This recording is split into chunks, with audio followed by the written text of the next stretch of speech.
இன்றைக்கி நாம் ரொம்பவே சிம்பிளாக டேஸ்ட்டாக சிறுகிழங்கு மட்டும் சேர்த்து சிறுகிழங்கு சாம்பார் தான் எப்படி பண்ணுறதுன்னு சொல்லி பார்க்க போகிறோம். வாங்க பண்ணலாம். Hello friends, welcome to my lovable recipes. இன்றைக்கி நான் ஒரு 300 கிராம் சிறுகிழங்கு எடுத்திருக்கேன். இதை ஒரு 3 மணி நேரம் தண்ணியில் ஊற வச்சுட்டு அதுக்கப்புறமா ஒவ்வொரு கிழங்கையும் அந்த மாதிரி கையில் தேய்ச்சோன்னா சுற்றி இருக்கிற மண் எல்லாமே வந்துடும். அதுக்கப்புறமா கத்தியை வச்சு சுற்றி இருக்கிற தொலி எல்லாத்தையுமே இந்த மாதிரி ரிமூவ் பண்ணி எடுத்துக்கலாம். இப்போது இதில் புளி கரைச்சி சேர்க்கறதுக்காக ஒரு சின்ன எலுமிச்சம்பழம் சைஸ் அளவுக்கு புளி எடுத்து கொஞ்சம் உடச்சி சேர்த்துட்டு புளி முங்குற அளவுக்கு தண்ணி சேர்த்து இதை ஊற வச்சுக்கலாம். இப்போது குக்கர் எடுத்துக்கலாம். நம்ம நார்மலாக யூஸ் பண்ணுற டம்ளருக்கு நான் ஒரு 1.25 டம்ளர் பருப்பு குக்கரில் சேர்த்துருக்கேன். கொஞ்சம் பெரிய சைஸ் டம்ளர்னால் நீங்கள் 1 டம்ளருக்கு பருப்பு சேர்த்துக்கலாம். இப்போ பருப்பை கழுவுறதுக்கு தண்ணி சேர்த்துட்டு ஒரு 2 தடவை நான் நல்லா கழுவி எடுத்து வச்சுருக்கேன். இதில் நீள்வாக்கில் வெட்டின ஒரு பெரிய வெங்காயம் சேர்த்துக்கிறேன். ஒரு தக்காளி நல்லா பழமாக எடுத்து கட் பண்ணி சேர்த்துக்கிறேன். 10 பல் பூடை தொலியோடு நல்லா இடித்து சேர்த்துக்கிறேன். இப்போது நான் தொலி எடுத்து வச்சுருந்தேன்ல சிறுகிழங்கு அதை உள்ளே சேர்த்துக்கிறேன். ஒரு 1/2 ஸ்பூன் பெருங்காயப்பொடி சேர்த்துக்கிறேன். 1/4 ஸ்பூன் மஞ்சள் பொடி சேர்த்துக்கிறேன். இப்போ பருப்பு அவிக்கிறதுக்கு மட்டும் தேவையான அளவுக்கு தண்ணி சேர்த்துக்கிறேன். ஃபஸ்ட்டே நிறைய தண்ணி சேர்த்துற வேண்டாம். ஒரு தடவை மிக்ஸ் பண்ணிவிட்டு இப்போ குக்கரை மூடி விசில் போட்டுடலாம். நான் பருப்பு நல்லா கொலைய வேக வச்சு எடுக்க போகிறேன். அதனால் ஒரு 4 விசில் போட்டு எடுத்துக்கிறேன். நீங்கள் குக்கருக்கு தகுந்தாப்பில் விசில் போட்டுக்கோங்க. அதுக்கு நடுவில் நம்ம வெங்காயம் தக்காளி வதக்கிக்கலாம். அடுப்பில் கடாய் வச்சு 2 ஸ்பூன் எண்ணெய் சேர்த்துக்கலாம். எண்ணெய் சூடானதுக்கப்புறமா இதில் 1/2 ஸ்பூன் கடுகு, 1/2 ஸ்பூன் வெந்தயம், 1/2 ஸ்பூன் சீரகம் சேர்த்துக்கலாம். இது 3 நல்லா பொரிஞ்சதுக்கப்புறமா ஓரளவுக்கு நல்ல மீடியம் சைஸில் ஒரு பெரிய வெங்காயத்தை வெட்டி வச்சுருக்கேன். அதை உள்ளே சேர்த்துக்கலாம். 10 பல் பூடு சேர்த்துக்கலாம். சாம்பாரில் எப்போவுமே பூடு எக்ஸ்ட்ரா சேர்த்துக்கிறது நல்லது.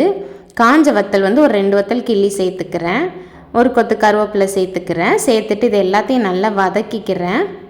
வெங்காயம் நல்லா லைட்டாக ப்ரௌன் கலரில் வரணும் ஃப்ரெண்ட்ஸ். பாருங்கள், இந்த அளவுக்கு வர்ற வரைக்கும் வதக்கிக்கலாம். இப்போ இது கூட ஒரு தக்காளி பழத்தை கொஞ்சம் குட்டியாக வெட்டி வச்சுருந்தேன்.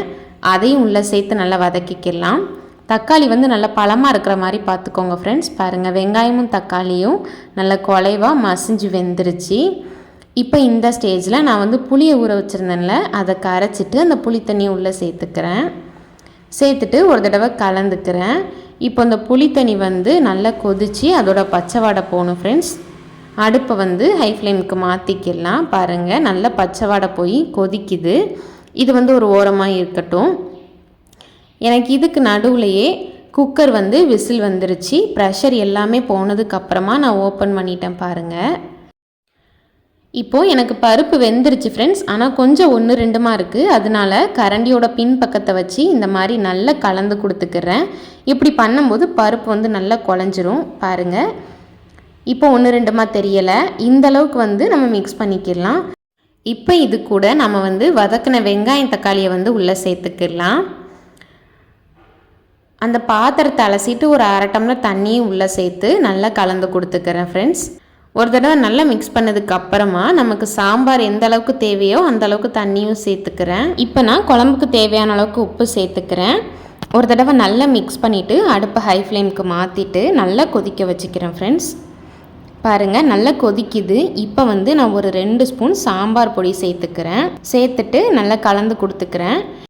இந்த பொடியில் உரப்பு இருக்கும் ஃப்ரெண்ட்ஸ். அதனால் நல்லா கொதித்ததுக்கப்புறமா உரப்பு பார்த்துக்கலாம். பாருங்கள், நல்லா கொதிச்சிருச்சு. நான் ஒரு தடவை உரப்பு செக் பண்ணிட்டேன். எனக்கு கம்மியாக இருந்ததுனால ஒரு 1/2 ஸ்பூன் வத்தத்தூள் சேர்த்து மிக்ஸ் பண்ணிக்கிட்டேன். உங்களுக்கு கரெக்டாக இருந்ததுன்னா நீங்கள் சேர்க்க வேண்டாம். இப்போ கொஞ்சம் பச்சை வாடை போகிற அளவுக்கு இதை நல்லா கொதிக்க வச்சுக்கிடலாம். பாருங்கள் ஃப்ரெண்ட்ஸ், எனக்கு நல்லா கொதித்து பச்சை வாடை போயிடுச்சு. இப்போ சாம்பாரோட டெக்ஸ்சரை பாருங்கள்.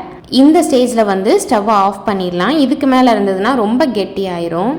இதை ஒரு 10 நிமிஷம் ரெஸ்ட்டில் விட்டுட்டு அதுக்கப்புறமா நம்ம சர்வ் பண்ணலாம் ஃப்ரெண்ட்ஸ். அவ்வளோதான், நம்மளோட டேஸ்ட்டாக மனமாக சிறுகிழங்கு சாம்பார் ரொம்ப சூப்பராக தயாராகிருச்சு. இந்த சிறுகிழங்கு கூட நீங்கள் என்ன கைனாலுமே போட்டு சாம்பார் பண்ணலாம். ஆனால் இதோட டேஸ்ட் எனக்கு ரொம்ப பிடிக்கும். அதனால் இதை மட்டுமே நான் போட்டு செஞ்சுருக்கேன். இது சாப்பிட்றதுக்கு நல்லா சூப்பராக இருக்கும் ஃப்ரெண்ட்ஸ். இந்த மாதிரி கிழங்கு உங்களுக்கு கிடச்சிதுன்னா கட்டாயம் சாம்பார் ஒரு தடவை செஞ்சு பாருங்கள். இதோட டேஸ்ட் உங்களுக்கும் ரொம்ப பிடிக்கும். வீட்டில் உள்ளவங்களுக்கும் செஞ்சு கொடுங்க, அவங்களுமே விரும்பி சாப்பிடுவாங்க.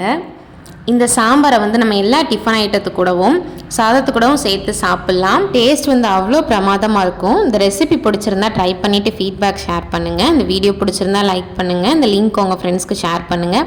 அப்படியே மறக்காமல் உங்கள் பொண்ணான கையால் நம்மளோட சேனலை சப்ஸ்கிரைப் பண்ணிக்கோங்க ஃப்ரெண்ட்ஸ். தேங்க்யூ.